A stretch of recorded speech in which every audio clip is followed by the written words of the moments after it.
Cassa, chasser le naturel, il revient très vite au galop. C'est ça.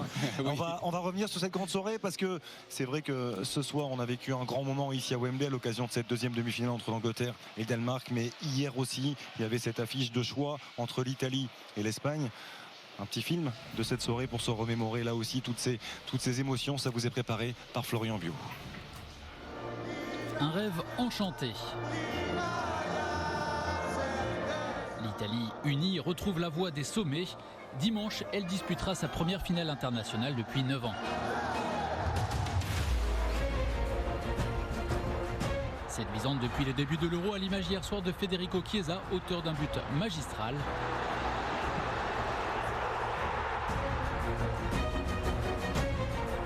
L'Italie a montré hier soir un autre visage, celui de la souffrance. Dominé toute la rencontre et rejoint au score par les Espagnols, les Italiens ont fini par l'emporter au bout du suspense. Certains appellent ça une victoire italienne.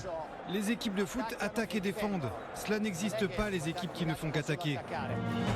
Roberto Mancini, le révolutionnaire à l'origine de cette nouvelle squadra. Après le fiasco de la Nazionale absente au Mondial 2018, le sélectionneur de 56 ans reprend les rênes d'une équipe qui avait perdu son latin. Avec un style de jeu plus offensif, Mancini a porté l'invincibilité italienne à 33 matchs, un record. Le mérite, c'est d'abord celui des joueurs qui y ont cru depuis 3 ans. Mais ce n'est pas fini, on doit récupérer les forces abandonnées. Et les forces en présence dans cette équipe sont légion, une jeunesse talentueuse, que ce soit dans les buts, le géant Donnarumma, attendu au PSG après l'Euro, ou alors dans le jeu, l'insaisissable Barella. Derrière l'éternel duo de la Juventus, Bonucci et Chiellini, 70 ans eux deux, maintiennent les attaquants adverses à leurs bottes. De l'expérience qui peut servir juste avant la dernière séance, au moment du toss pour les tirs au but. Hilar, bavard tel un vieux briscard, Chiellini n'hésite pas à taquiner un Jordi Alba plus tendu.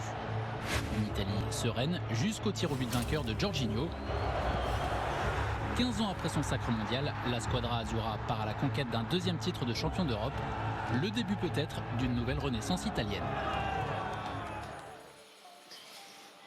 Robert, là aussi on a eu la chance de vivre ce moment de l'intérieur, oui, en simple spectateur et amoureux de football qu'on était hier soir oui, ici à Wembley, dans un contexte qui était aussi exceptionnel, où on a pu voir que l'Italie, comme on le disait il y a quelques instants, est capable de produire du jeu. Ça, c'est peut-être un petit peu nouveau par rapport à ce qu'on avait vu ces dernières années, même si depuis l'arrivée de Mancini ça a beaucoup changé, mais est capable aussi de revenir à ses fondamentaux quelque part et à montrer énormément de solidité collective et d'effort dans le combat, dans l'abnégation. Mais c'est vrai que depuis le début de la compétition, l'Italie nous montre un très beau visage, et c'est ce qu'on disait, c'est que ça a l'air nouveau, tout simplement parce que vous venez de le dire, c'est que Roberto Mancini, depuis qu'il a pris cette équipe en main, il a voulu changer un petit peu la manière dont elle pouvait évoluer, donc c'est-à-dire un football technique, surtout au niveau du milieu de terrain, et puis surtout cette rigueur défensive où on est vraiment discipliné, on est à 4 derrière, on ne bouge pas, on propose toujours des solutions. Et puis bon, l'Italie hier, il faut le dire quand même, ils sont tombés sur un vrai client. C'est certainement meilleur que dans ce que nous proposaient les Italiens au niveau de la possession. Donc en tout cas, c'est vrai, sur la rencontre face à l'Espagne, retombent un petit peu dans leur travers. Bon, ils s'en sortent bien parce qu'ils sont qualifiés au tir au but, mais ça aurait pu très mal se passer quand même pour eux. On va écouter un des héros de cette soirée. Harry Kane a marqué ce but capital, ce but si important, mais il y a un homme qui ne cesse de briller depuis le début de cette compétition. Il s'agit de Raheem Sterling, qui est capable de faire des différences immenses, on le sait. Il l'a montré une nouvelle fois ce soir, notamment dans cette fin de match, avec un rythme, avec un volume de jeu, une répétition de course assez incroyable à ce moment-là d'une rencontre. On écoute Raheem Sterling, l'un des grands bonhommes de cette demi-finale face au Danemark ce soir. C'est une autre étape qui va dans la bonne direction. Et maintenant, il va falloir se concentrer et faire attention pour ce week-end. Y aller étape par étape, c'est ce qu'on doit faire. Vous savez ce que représente le football dans ce pays. Tous les gens qui étaient là ce soir nous partageaient leur énergie.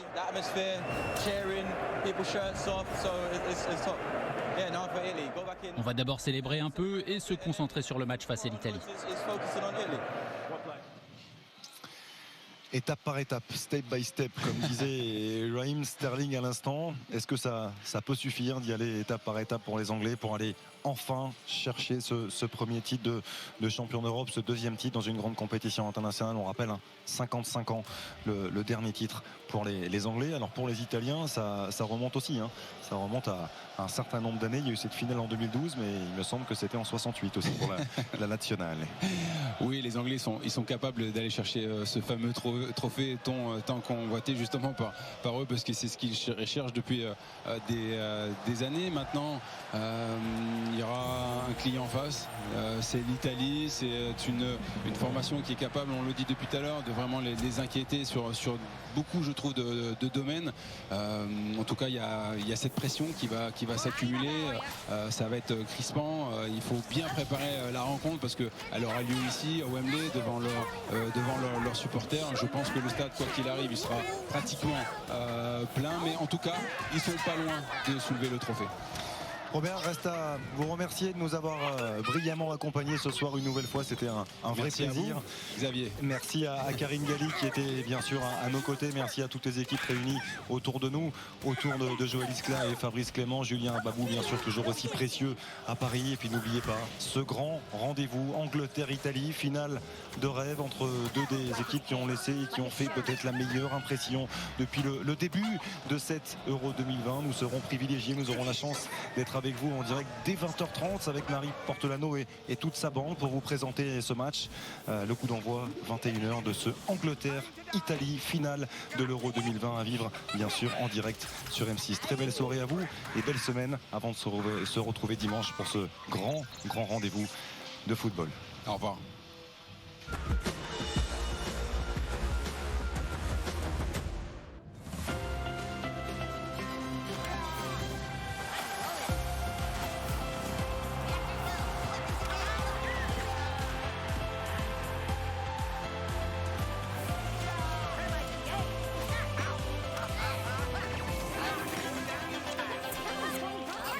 Vous avez profité de votre émission 100% Euro Le Mag avec les téléviseurs et l'électroménager iSense, sponsor de l'Euro 2020.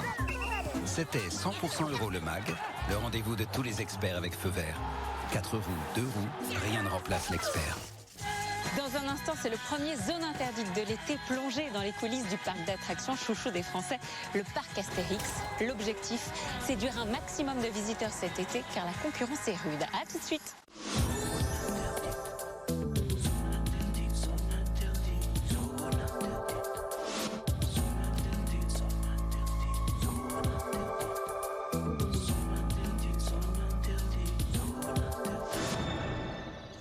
Bonsoir à tous, soyez les bienvenus. C'est parti pour l'été de Zone Interdite. Il a rouvert ses portes pour le plus grand bonheur des Français, le parc Astérix.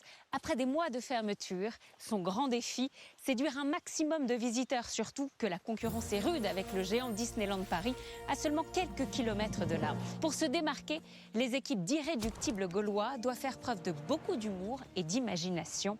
Immersion dans le parc chouchou des familles.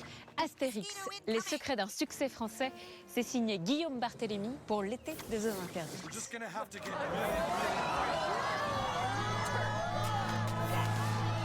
En 2019, après Jésus-Christ, le petit village des irréductibles Gaulois a bien du mal à résister aux envahisseurs.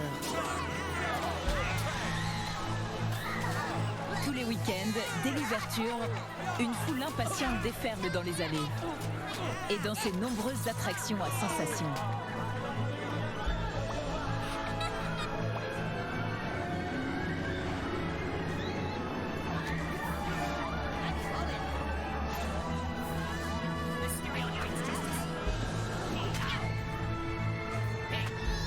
Mais pour les 30 ans du parc, arrestation! Astérix, Obélix et leur chef Abracurcix font face à une marée humaine. À l'extérieur du parc, cela commence à ressembler à un champ de bataille. Les visiteurs sont beaucoup plus nombreux que prévu. Et pour eux, pas question de faire demi-tour.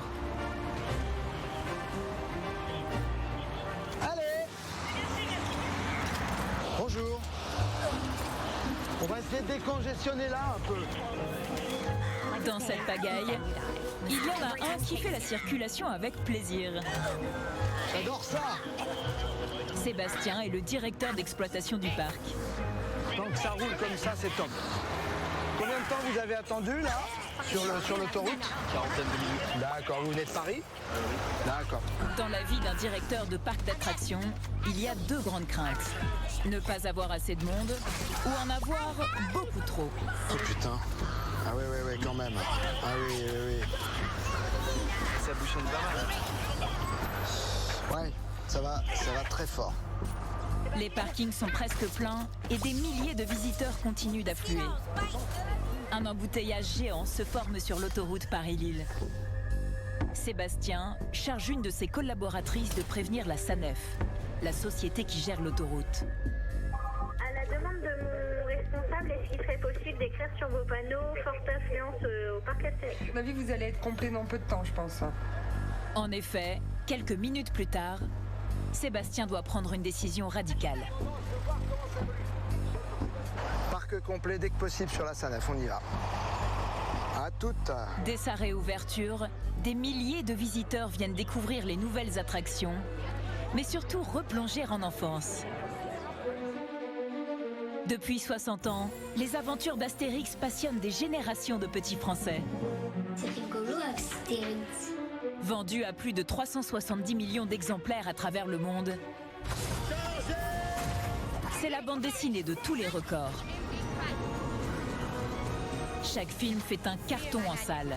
C'est quel barbu qu'il faut taper pour partir à la recherche d'un jeune successeur à qui la confier. Quoi? Offrir un parc à Astérix, c'était le rêve d'Albert Uderzo, son créateur avec René Goscinny.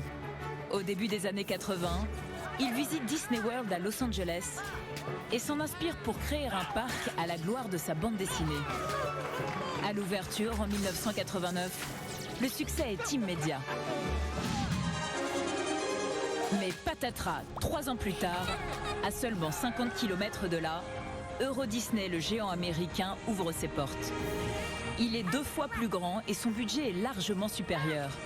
À ce moment-là, personne ne donne cher de l'avenir du petit parc français.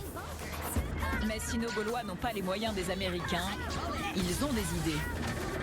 Pour lutter contre la féerie de Disney, ils vont miser sur des manèges à sensation. Le parc s'étend sur 34 hectares et propose 42 attractions. L'an passé, Astérix a battu tous ses records de fréquentation avec plus de 2 millions de visiteurs. C'est le 2e parc de loisirs le plus fréquenté de France et il ne compte pas s'arrêter là.